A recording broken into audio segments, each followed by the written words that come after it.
This is a question from Clayton Steele, and he says, I have a very niche target audience. How can I use social media? Now, further down in Clayton's question, he mentions that he has an accountancy firm and they target or deal directly with non-for-profit organisations. So he is right. He has a very niche target audience. Now, the way that I would suggest that Clayton uses social media is probably a little bit differently to how some social media people would say to use it, because I wouldn't recommend that Clayton uses it primarily as a lead generation function. So before I explain how I would do it, let me explain that there's two ways to use content online. Now, everything you do online is really driven by content. And there's two ways to use content. The first way is a lead generation function, and that's generating content that is really getting people to engage. And this is usually high turnover because you're creating a lot of content, you're testing and measuring to see what works. The other way to use content online is to build trust and authority. Now, this content's more evergreen, so it doesn't update as regularly. Now, I'd suggest to Clayton that what he does is he invests the majority of his time and his money in building content that builds trust and authority, and he puts that across all his online platforms. He could even take reviews that he gets on his Google listing. He could screenshot that and he could put it onto his onto Facebook or Instagram, LinkedIn, and it's really just building out content that really builds trust and authority online. So that's where I'd be focusing my attention to build that kind of brand and reputation online. And then what I'd do is I'd approach a list broking company and I'd buy a list of non-for-profit organisations. Now, you could get a couple of thousand of those, depending on kind of what sort of non-for-profit organisations he specifically targets, but I'd be buying a list and I'd be making phone calls.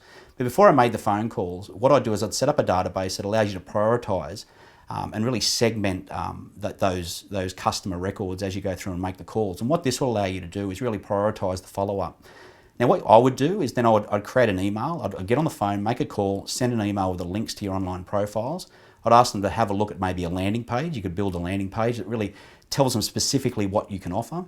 And what that does, building a landing page really allows you to control that messaging rather than just sending them to a website and they kind of get lost in what they're looking at. So landing pages work very well.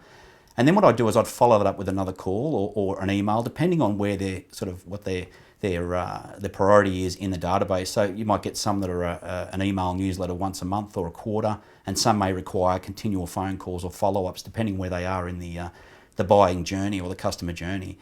But I wouldn't, if I was Clayton, I wouldn't really focus on lead generation content, because this sort of spray and pray method would be very difficult for non-for-profit organisations. He'd have to create a lot of content, and that would take a lot of time and a lot of money to produce. It would be much quicker to get on the phones. And I think a lot of businesses really discount this, or they don't think of this. They kind of go straight to trying to generate lead-based content. You see this with businesses. They generate a lot of content and then they kind of lose faith in the results they get, and then they sort of go in bursts, and then another couple of months later they'll have another go, and they sort of, every time they do it, they seem to get a little bit more discouraged. So there are a lot of businesses that can jump on the phones. You can get a list direct. And I guess I'm a little old school, because really I come from that era where, as a sales guy, where I started out, that I had to really get on the phones and talk to people, and then sort of social media came. So I'm sort of like on the corner of the building, if you like. I can look down that corridor that way and I can see the old, more traditional approach. I can also see the current approach, I guess, or the more modern approach, which is using kind of social media. And I think it's a blend for a lot of businesses between those two practices.